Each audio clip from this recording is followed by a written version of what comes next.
ఓం నమో భగవతే వాసుదేవాయ. మనం నిన్న గరుత్మంతుడు అమృతం తేవడానికి వెడుతూ ఉంటే ఆకలి వేస్తుందని చెప్పి ఆయన ఏ రకంగా ఇంకా తన ఆకలి తీరకుండా ఉంది, ఏ రకంగా తినాలి అని కశ్యప ప్రజాపతిని అడిగితే గజకచ్చపాలని రెండింటినీ తినమని చెప్పేసరికి అవి రెండింటినీ పట్టుకుని ఒక కొమ్మ మీద వాలడం, ఆ కొమ్మ మీద వాలకిల్లీలు ఉండడంతో వాళ్ళు కింద పడిపోకుండా ఆ కొమ్మని ఎక్కడ పెట్టాలో ఏమిటో అన్నీ వివరంగా తండ్రిని అడగడం, ఆయన చెప్పినట్టుగా చేసి ఆ గజకచ్చపాలని రెండింటినీ తిని పొట్ట నిండిందని చెప్పి అప్పుడు అమృతపాండం తేవడానికి అని చెప్పి స్వర్గలోకం వైపు వెడుతూ ఉంటాడు. స్వర్గలోకానికి వెళ్ళేసరికి అక్కడ దేవేంద్రుడి సభ జరుగుతూ ఉంటుంది. ఆ సభలో కొన్ని దుశ్శకునాలు కనబడతాయి. ఏమిటా దుశ్శకునాలు? దేవేంద్రుని సభలో అకస్మాత్తుగా నిప్పురవ్వలు పడ్డాయి. దానితో పాటుగా వజ్రాయుధం అంచు మొక్కబోయింది, అంటే వంగిపోయింది. దిక్కులన్నీ కూడా కాంతివిహీనమైపోయాయి. అకస్మాత్తుగా దిక్పాలకుల మనస్సులలో భయము, ఉద్వేగము కలిగాయి. వెంటనే దేవేంద్రుడు బృహస్పతి వంక చూశాడు. చూసి ఇన్ని దుశ్శకనాలు కనబడుతున్నాయి, ఎందువల్ల ఇలా కనబడుతున్నాయి అని అడిగాడు. అంటే బృహస్పతి అన్నారు, నాయన ఇంద్ర, కశ్యప ప్రజాపతి పుత్రకామేష్టి చేస్తే పుట్టిన గొప్ప తేజోవంతుడైన కుమారుడు, వాలకిల్యుల వరం చేత పుట్టిన పిల్లవాడు, అత్యుగ్రమమైన ప్రాణులై భూమికి ఇబ్బంది తెస్తున్న నిషాదులందరినీ ఒక్క క్షణంలో మింగిన మహానుభావుడు, తాబేటిని ఏనుగుని రెండు పాదములతో పట్టుకుని రోహిణీ శాఖ మీద పెడితే కొమ్మ విరిగిపోయినప్పుడు కొమ్మను కింద పడిపోకుండా చేసి వాలకిల్యులను రక్షించిన తేజోమూర్తి, తన తల్లి దాస్యాన్ని పోగొట్టడం కోసమని అమృతాన్ని తీసుకువెళ్ళి పాములకు ఇవ్వడం కోసమని కామరూప సంపన్నుడు, అష్టసిద్ధులు ఉన్నవాడు, కామగమనుడు అంటే కనపడకుండా ఎక్కడికైనా వెళ్ళిపోగలిగినవాడు అయినటువంటి గరుత్మంతుడు అమృతభాండం కోసం దేవలోకానికి వస్తున్నాడు. ఇంద్ర, ఆయనను నువ్వు గెలవలేవు అని చెప్పాడు. ఇప్పుడు ఇంద్రుడు ఒక అనుమానాన్ని అడిగాడు. ఈ అనుమానం మనకు కూడా ఇది విన్న వెంటనే వచ్చేస్తుంది కదండి. ఎందుకంటే కశ్యప ప్రజాపతి పుత్రకామేష్టి చేస్తే పుట్టిన గొప్ప తేజోవంతుడు అన్నాడు మొట్టమొదట. ఆ తర్వాత వాలకిల్యుల వరం చేత పుట్టినవాడు అన్నాడు. వాలకిల్యుల వరం చేత పుట్టినవాడు అవ్వడం ఏమిటి? మనకు అది రాలేదు కదా ఇప్పటి వరకు. అదే ఇంద్రుడికి కూడా అనుమానం వచ్చింది. గరుత్మంతుడు వాలకిల్యుల వరం చేత ఎందుకు పుట్టవలసి వచ్చింది అని అడిగాడు. ఇక్కడ చాలా చమత్కారమైన విషయాన్ని, చాలా గంభీరమైన విషయాన్ని వ్యాస భగవానుడు ప్రస్తావన చేస్తారు. నన్నయ్య గారు దానిని ఆంధ్రీకరించి మనల్ని అనుగ్రహించారు అని చెప్పుకోవాలి. వాలకిల్యులు బ్రహ్మగారి పుత్రులు. ఇంద్రుడు కశ్యప ప్రజాపతి కుమారుడు. కశ్యప ప్రజాపతికి అదితి అనే భార్య ఎందు పుట్టినవాడు ఇంద్రుడు. వినత, కద్రువ పిల్లలను కోరుకున్నప్పుడు కశ్యప ప్రజాపతి దైవానుగ్రహం కోరి పుత్రకామేష్టి చేశాడు. వాలకిల్యులు ఇంద్రుడు కూడా కశ్యప ప్రజాపతి చేసే యజ్ఞానికి వెళ్ళారు. యజ్ఞం చేసేటప్పుడు తండ్రి పీటల మీద కూర్చుని ఉంటాడు. ఆయనను దీక్షితులు అంటారు. దీక్షితుడై కూర్చున్నప్పుడు పీటల మీద నుంచి ప్రతిదానికి లేచిపోకూడదు. ఒకసారి పీటల మీద కూర్చుంటే అలాగే కూర్చోగల స్థితిని పొంది ఉండాలి. కడుపును పుట్టిన కొడుకులు చచ్చిపోయినా సరే యాగదీక్షకుడు ఏ కారణానికి లేవకూడదు. చూడండి, సగరుడు యజ్ఞం చేస్తుంటే 60,000 మంది సగర కుమారులు చచ్చిపోయారని కబురు వచ్చింది. అప్పుడు ఆయన లేస్తే ఉపద్రవాలు వస్తాయి, అలాగే కూర్చో అని చెప్పారు. మరి మైల రాదా అని మనకు ఒక సందేహం వస్తుంది, అంతే కదండి. యజ్ఞదీక్షకుని చేతికి ఒక కంకణం ఉంటుంది. ఆ కంకణం విసర్జనం చేసేటంత వరకు, విసర్జనం చేయడం అంటే తీసివేసేయడం వరకు మైల కానీ అశౌచం కానీ ఆయనను అంటుకోవు. అప్పుడు నగరుడు యాగాస్వామి ఎక్కడ ఉందో చూసి పట్టుకురమ్మని అంశుమంతుణ్ణి పంపించాడు. కాబట్టి యాగదీక్షితుడు పీటల మీద కూర్చుని ఉంటాడు.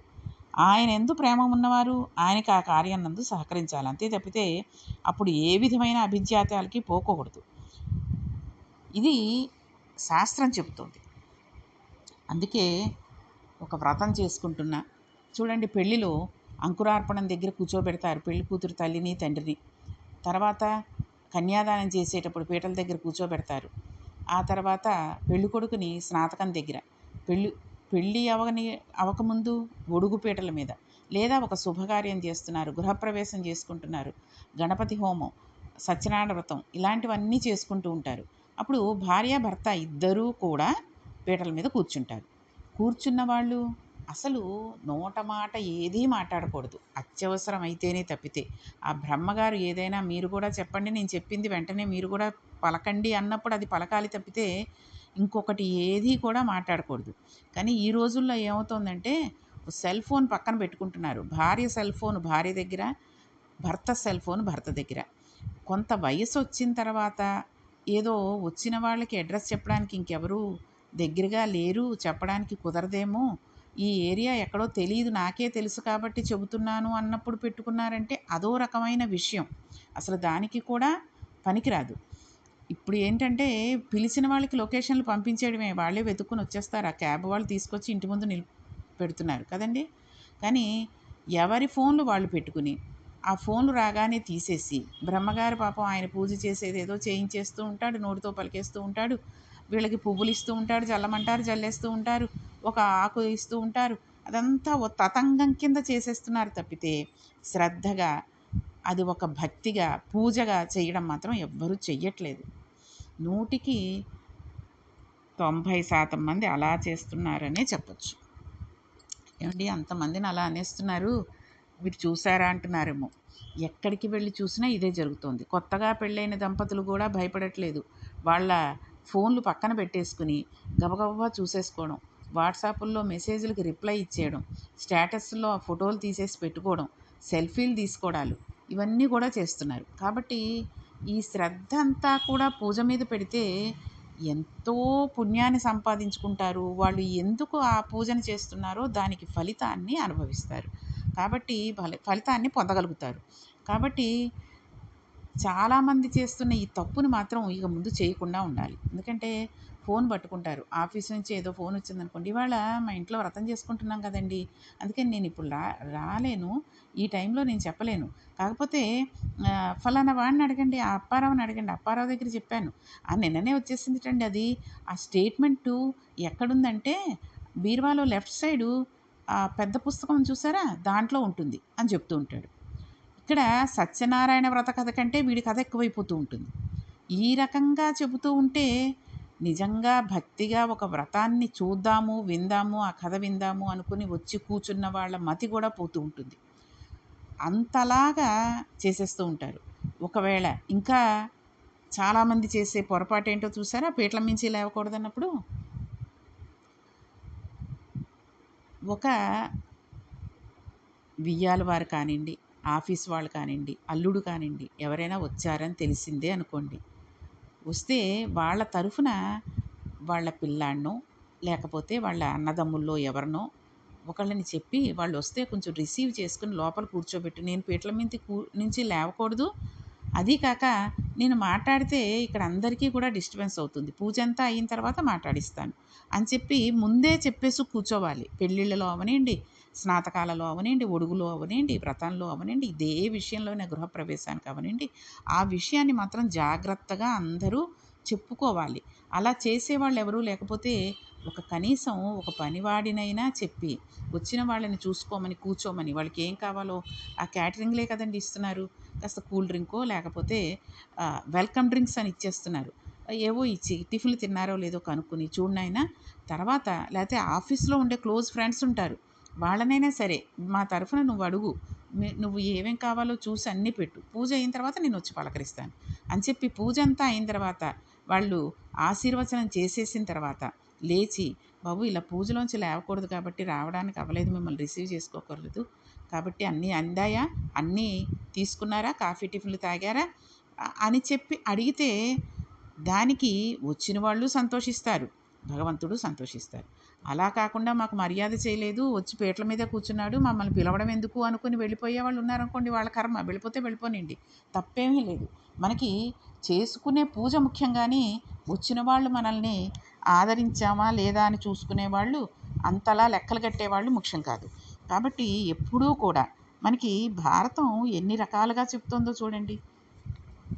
మనం ఒక కార్యక్రమం చేసేటప్పుడు యజ్ఞయాగాదులు చేసేటప్పుడే కాదు, హోమాలు చేసేటప్పుడే కాదు, ఏ పనైనా మనం పూజలో నిత్య పూజలో కూర్చున్నప్పుడైనా సరే, అందుకనే నిత్య పూజ చేస్తున్నప్పుడు సెల్ ఫోన్ సైలెంట్‌లో పెట్టుకోవాలి. మన దగ్గరలో ఉండకూడదది.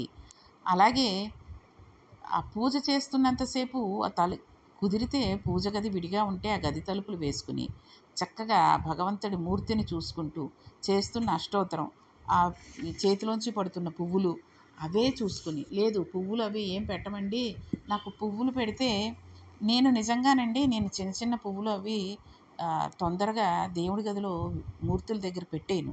ఎందుకంటే ఆ చిన్న పురుగు చిన్న చిన్న చీమలు వచ్చేస్తూ ఉంటాయి. ఆ చీమలు ఆ మూర్తిని కుడితే ఎంత తప్పండి అది. కాబట్టి మళ్ళీ తీసేటప్పుడు మర్నాడు అతుక్కుపోతాయి. తీసేటప్పుడు ప్రతిరోజు మూర్తిని కదిపేయకూడదు అలాగా. ఆ ఫోటోలు గానీ, ఇవి గానీ ఇష్టం వచ్చినట్టుగా కదిపేసి, తీసేసి, పువ్వుల దండలు వేసి, తీసి వాటిని ఆ పక్క నుంచి ఈ పక్కకు పెట్టి, ఈ పక్క నుంచి ఆ పక్కకు పెట్టి, రోజూ అలా కదిపేయకూడదు. దానికొక టైం అంటూ ఉంటుంది. ఎప్పుడైతే మనం శుభ్రం చేయాలనుకుంటామో అప్పుడే దాన్ని పక్క నుంచి తీయాలి.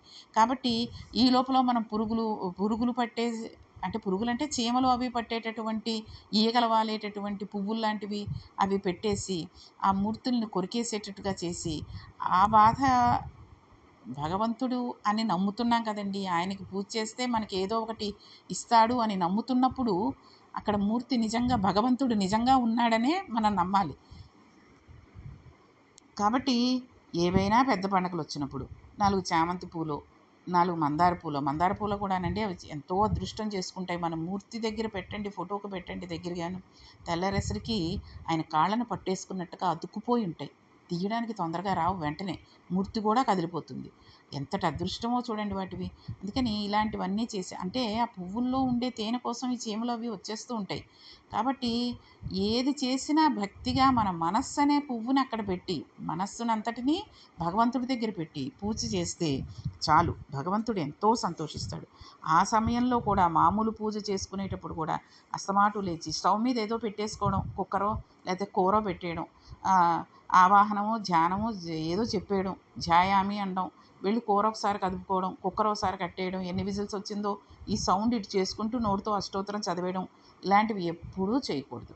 కాబట్టి అన్ని పనులు అయిపోయిన తర్వాత కావాలంటే ప్రశాంతంగా రెండోసారి మళ్ళీ నీళ్లు పోసుకొని అప్పుడు కూర్చొని పూజ చేసుకోండి.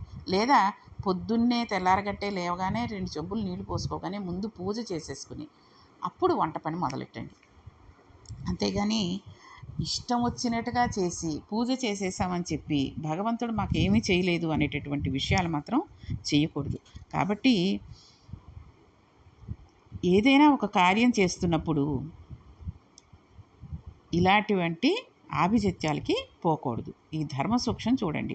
వాలకెల్యులు బ్రహ్మపుత్రులు మహానుభావులు, అపారమైన తేజో విరాజితులు, ఆజన్మ బ్రహ్మచారులు, ఊర్ధ్వరేతస్కులు, మహాతపస్సులు అయినా కూడా అంగుష్టమాత్ర శరీరం ఉన్నవారు, అంటే మన బొటనవేలంత శరీరం ఉన్నవాడు. కశ్యప ప్రజాపతి యజ్ఞం చేస్తున్నాడు. మనం చేసే సాయం మనం చెయ్యాలి అని వాళ్ళు కోసిన పువ్వులు కోసి, దర్భలు కోసి, మోదుగు పుల్లలు కోసి వాటిని మూట కట్టి వాళ్ళ చిన్న తలకాయల మీద పెట్టుకుని తమ చిట్టి చేతులతోటి వాటిని పట్టుకుని ఆయాసపడుతూ తెస్తున్నారు. ధర్మం కోసం వారు ఆ పని చేస్తున్నారు. ఇంద్రుడు పెద్ద దర్భల కట్ట, పెద్ద సమిధుల కట్ట భుజముల మీద తల మీద పెట్టుకుని తాను పెడుతున్నాడు. ఆయన పక్కన చిన్న మూటలను తల మీద పెట్టుకుని తీసుకువెడుతున్నాడు. వాలకెల్యులను చూశాడు. వీళ్ళని చూసి అభినందించకపోగా మీరెంత, మీ శరీరాలెంత, మీరు తెస్తున్న మూటలు ఎంత అని వారిని గేలి చేస్తూ పకపకా నవ్వాడు. అప్పుడు వాలకెల్యులు తమ దర్భల మూటలను తీసుకువచ్చి యజ్ఞశాలలో పడేసి ఇంద్రుడి వంక చూసి అన్నారు, ఇంద్రుడిని కదా నీకు ఈ అహంకారం ఉంది కదా, మమ్మల్ని చూసి నవ్వావు. ఇంద్రుని కన్నా గొప్పవాడు, యుద్ధమనందు గెలవబడలేనివాడు, స్వతసిద్ధంగా అడిమాది సిద్ధులను సాధించుకున్నవాడు, అటువంటి మహానుభావుడొకడు ఈ పుత్రకామేష్టి వలన కశ్యప ప్రజాపతికి ఉదయించుగాక. ఆయన ఇంద్రుడి కన్నా గొప్పవాడై ఇంద్రుడవుతాడు అన్నారు. వెంటనే కశ్యప ప్రజాపతి అన్నారు, ఈ ఇంద్రుడు తన భుజబల శక్తితో లోకాలలో ఉన్న ప్రాణులన్నిటినీ కాపాడుతున్నాడు. ఇతను ఇంద్రుడు అని పరమేష్ఠి చతుర్ముఖ బ్రహ్మగారు నిర్ణయం చేశారు. దానిని సతదా అంగీకరించవలసిందే. ఒక ఇంద్రుడు ఉండగా మరల ఇప్పుడు పుట్టబోయే పిల్లవాడిని ఇంద్రుడిని చేస్తే బ్రహ్మగారు నొచ్చుకుంటారు కదా. ఇలా ఎవరి మానాన వాళ్ళు ఎవరిని పడితే వాడిని ఇంద్రుడిని చేసేసుకుంటూ పోతే, ఇంతమంది ఇంద్రులు బయలుదేరితే ఏ ఇంద్రుడు ఏది చెయ్యాలో ఏ విషయంలో పరమేష్ఠికి ఎంత తోలిపోటండి. వద్దు. కాబట్టి అతనిని ఇంద్రుడుగా ఉండనివ్వండి, కానీ మీ వాక్కు వృధా కారకూడదు. కాబట్టి ఈ పుట్టపోయే పిల్లవాడు పక్షులకు ఇంద్రుడగుగాక. ఇతని శరీరం పక్షి శరీరమైనా ఇతన్ని ఇంద్రుడు కూడా గెలవలేడు. ఇన్ని గుణాలతో ఉండేవాడు కావాలి అన్నాడు. కశ్యప ప్రజాపతి మాటలను వాలకెల్లులు అంగీకరించారు. చూసారా, నొప్పించక తానొప్పక అంటారు చూసారా. అందుకని ఇంద్రుడికి కోపం రాకూడదు. ఆ వరాన్ని ఇచ్చినందుకు వాలకెల్లులకి కూడా కోపం రాకూడదు, చిన్నపుచ్చుకోకూడదు. కాబట్టి కశ్యప ప్రజాపతి మాటలకి వాలకెల్లుడు అంగీకరించాడు. అందుకే ఉత్తములైన వారి కోపం క్షణంలో పోతుందండి. అలా కాకుండా ఎప్పుడూ ఆ కోపాన్ని నెవరేసుకుంటూ ఉండిపోతే వాడు పాపిష్టి వాడే విప్పుతోటి అవుతాడు.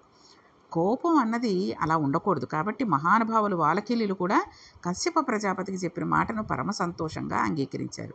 ఈ కథని బృహస్పతి ఇంద్రుడితోటి చెబుతున్నారు. ఆయన ఇంద్రుడితో, ఈ కథ నీకు తెలియనిది కాదు. ఆ వస్తున్నవాడు వాలకెల్లుల అనుగ్రహంతో పుట్టినవాడు.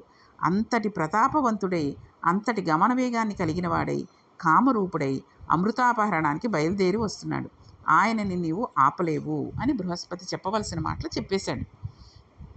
అయితే ఇంద్రుడికి తన కర్తవ్యం అనే ఒక మాట ఉంటుంది కదండి. అమృతాన్ని తన దగ్గర దాస్తాను అని అందరికీ మాటిచ్చినవాడు బలము ఉన్నా లేకపోయినా యుద్ధం చేసి అమృతాన్ని రక్షించడానికి కావలసిన ప్రయత్నం చేయవలసిందే. పురుష ప్రయత్నం అని ఒక మాట ఉంటుంది. ఉద్యోగం పురుష లక్షణం అనే మాట మహాభారతంలోదేనండి. ఉద్యోగం పురుష లక్షణం అంటే ప్రయత్నం పురుష లక్షణం అని అర్థం. ఉద్యోగం అంటే ప్రయత్నం అని అర్థం. ఇక్కడ తను ప్రయత్నం చేయాలి. ఏ ప్రయత్నము చేయకుండా అవే జరుగుతాయిలే అని గాలికి వదిలేసి కూర్చోకూడదు.